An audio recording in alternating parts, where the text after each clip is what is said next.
It all began in Aksum. Some 3,000 years ago, Queen Sheba ruled the region from its capital, Aksum. This ruined palace, locally known as Dengur, was the very site of her imperial residence. I was very surprised to see the palace here and to hear about the history. I read something in Germany about the history. It's a great impression to see that the culture was very, very high in this area of Africa long years ago, now, centuries ago. I was very surprised. One can also see the Queen's Bath, Mai Shum, at the northeastern tip of the city. Aksum is a city whose numerous mysteries remain largely undeciphered. One of its best-kept secrets is the presence of the lost original Ark of the Covenant of God, which is believed to contain the stone tablets on which God inscribed the Ten Commandments. The Ark was brought to Aksum from Jerusalem after the visit to the Holy City by Menelik I, the son of King Solomon and Queen Sheba. Ever since then, the holy object has been safely kept here. This makes Aksum one of the most sacred cities on earth. This was representation, Menelik I, son of Solomon and the son of Queen of Sheba. This was the son of priest Sadiq, priest Azarias, who was carrying the original Ark of the Covenant. As the epicenter of the Aksumite civilization, Aksum was famous for its economic prosperity, architectural ingenuity and cultural vibrancy. Arguably, the obelisks at the ancient city of Aksum are the best-known legacies of this great civilization.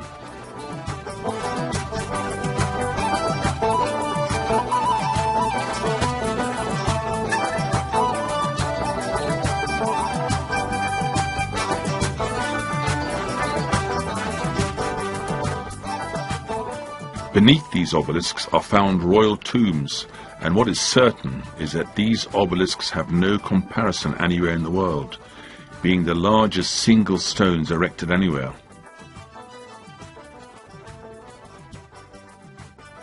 The largest and heaviest of all is the fallen obelisk.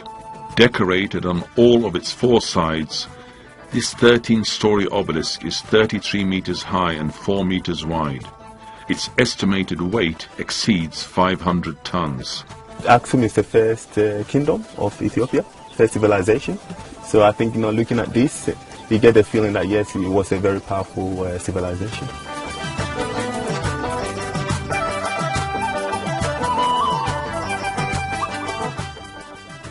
With 11 stories, the second largest obelisk is 26 meters high. It is decorated on four sides too. Looted by fascist Italy in 1937, it was taken to Rome in 3 pieces. It took 7 decades before Italy finally gave in to the intense diplomatic and popular pressure from Ethiopia and friends of Ethiopia to return the stolen obelisk to its rightful owners. This is the third largest and still standing obelisk. This 10-story obelisk has remained in the same place and position ever since its erection, though its apparent tilting has caused a lot of concern among Ethiopians in recent years. These unique and magnificent obelisks represent Aksum's technological superiority. Even today, no one knows how these massive monolithic edifices were quarried, transported or erected. I'm surprised that I didn't know more about this place before I came here, really, because it has some incredible sights. It's very different. It's like nothing I've ever really seen before. So to me, it's very interesting, and the amount of archaeological information, particularly in the museum, is very interesting as well. It seems that it's a very early period of time. Aksum is Ethiopia's Christian capital. Built in the 4th century AD, the original church of St. Mary of Zion at Aksum was the first church in sub-Saharan Africa and perhaps one of the earliest and most revered churches in the world. The most recent church was built in 1965 by Emperor Haile Selassie and was inaugurated in the presence of Queen Elizabeth II of England. The city of Aksum serves as a base for visiting a number of historical and religious sites, including those in and around Yeha and Adwa.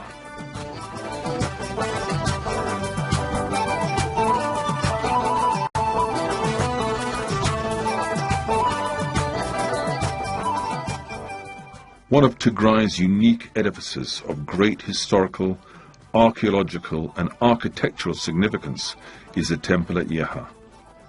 About 60 kilometers east of Aksum, the temple at Yeha is thought to have been built in the 8th century before the birth of Christ. Standing for more than 2.5 millennia, it is the oldest building in sub-Saharan Africa. It is a magnificent structure, remarkable for, among other things, its structural strength, geometrical perfection and architectural beauty. Yeha was the center of the Da'amat kingdom that existed before Aksum. After the advent of Christianity, Abuna Atsi, one of the 9 saints who did much to spread Christianity in Ethiopia, built his monastery here next to the ancient temple. Over the centuries, Yeha has attracted several international travelers, including the Portuguese Francisco Alvarez, the Scottish James Bruce, and the British Henry Salt, who visited Yeha in the 16th, 18th and 19th centuries respectively. Just an amazing thing to see how old it is. The structure of the temple was just incredible, with all the beautiful huge stones and no cement. Come to Ethiopia because it's a beautiful country, and the ancient places are very well worth seeing, and the people are beautiful.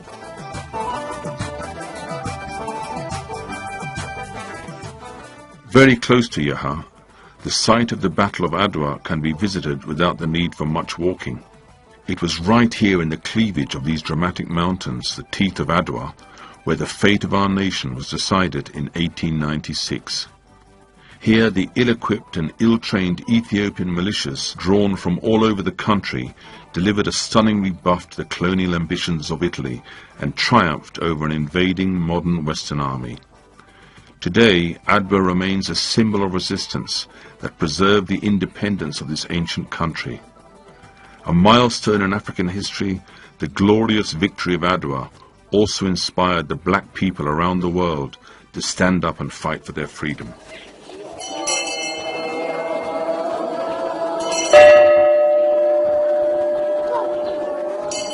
Medhani Alam Church is one of Adwa's remarkable places of Christian worship.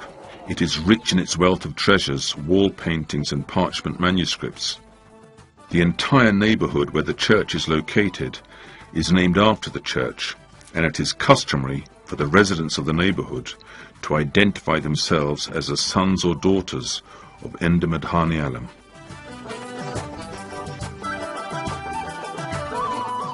Dedicated to one of the 9 saints, the Church of Abba Garima has both religious and historical significance. As a site of one of the earliest churches in Ethiopia, its role in spreading Christianity to the rest of the country was enormous. The illustrated 6th century Gospel, the only one of its kind, is one of the most notable treasures of the church.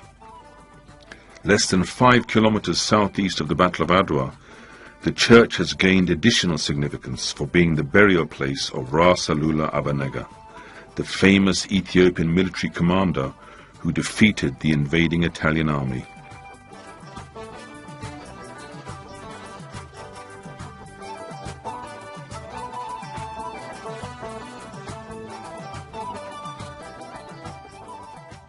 Built in the 6th century by King Gebre Meskel, Debre Damo is the country's most famous monastery. Best known for its Christian scholarship, remote location and rich collection of ecclesiastical treasures, the monastery of Debre Damo stands out as a site of totally genuine, authentic monastic life. Young monks from all corners of the country flock to Debre Damo in pursuit of Christian learning. Even today, the monastery is viewed as the Harvard of Christian scholarship. Isolated from the world and surrounded by sheer cliffs, the monastery is situated on a very high plateau. The church can only be accessed by this 15-meter plaited rope, which is hanging down from the top of the cliff.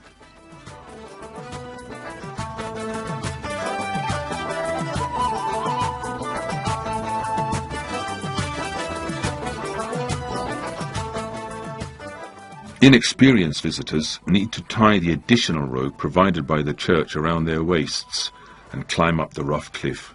There is like a monastery, many monks, there are 2 churches. Something that I found interesting is how they collect water, because there is no springs on top of this, so they have huge basins, so this looks very nice. And there is what looks like a village. It is surprising to see that on top of the hill. According to oral tradition, the rope symbolizes the serpent that was commanded by God to safely convey the founder of the monastery to the top of the mountain. An estimated 300 monks and their students live here in these stone and mud monastic dwellings, or hidmos, a common style of construction in rural Tigray. Indeed, Debradamo has become a synonym for monasticism in Ethiopia. According to the renowned Ethiopianist Richard Pankhurst, Debradamo takes today's traveller into a past age and leaves him with a deeper understanding of Ethiopia's age-old and unique civilization than mere words can give. Its founder, Abuna Aragawi, one of the 9 saints, is believed to have vanished up to heaven from the holy site where he was teaching.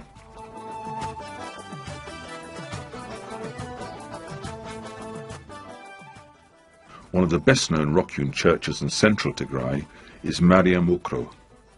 Domes, double arches, an unsupported median pendant, large freestanding columns and their bracket capitals are among the most important features of this church. Unique in several aspects, Mariam Ukro is architecturally in a class of its own.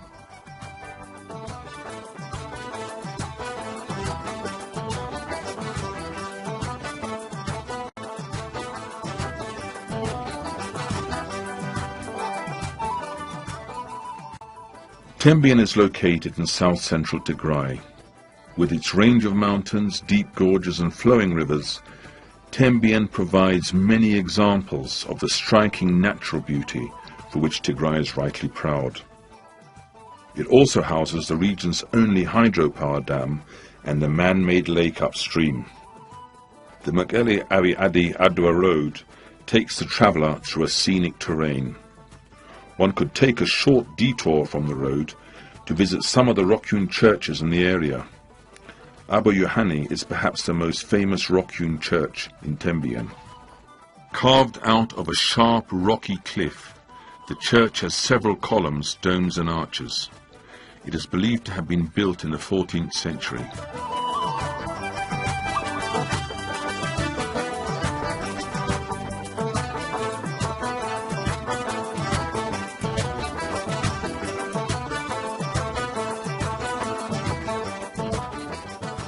Gabriel Wukian and Tekla Hymenot Temba are among other notable heritage sites in Tembian.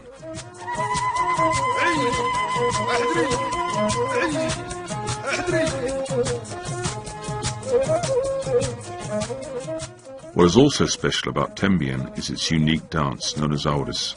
Unlike the main Tigrinya dancing, which involves slow step-by-step rhythmic walking accompanied by shaking of the shoulders, Auris is a dance of couples for men and women and involves relatively fast jumping up and sideways movements.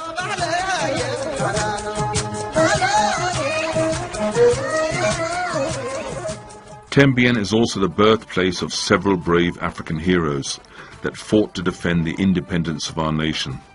Emperor Johannes IV on various occasions repelled the aggression of, among others, the Egyptians and Turks. Ras Alula, perhaps the most famous African military commander of all time, was also born here. Visitors to Tembien can stay at the recently inaugurated Milo Min Lodge.